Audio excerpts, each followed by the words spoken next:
আমার ভালো লাগছে যে মুখ্যমন্ত্রীকে আমি হেলিকপ্টার থেকে রাস্তায় তো নামিয়েছি, পদযাত্রা করেছি তাকে দিয়ে।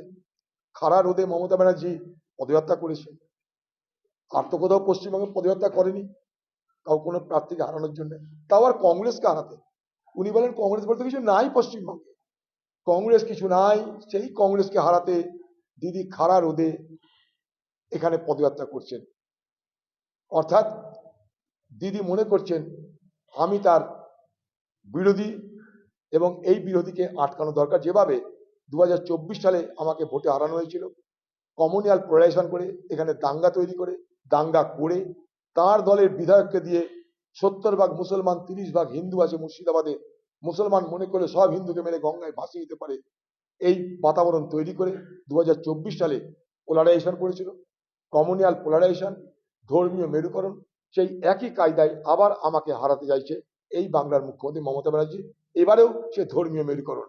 বাংলার মুখ্যমন্ত্রী মমতা ব্যানার্জি চাইছে যে হিন্দু ভোট এক কাট্টায় বিজেপিতে যাক, অধীর চৌধুরী হারুক।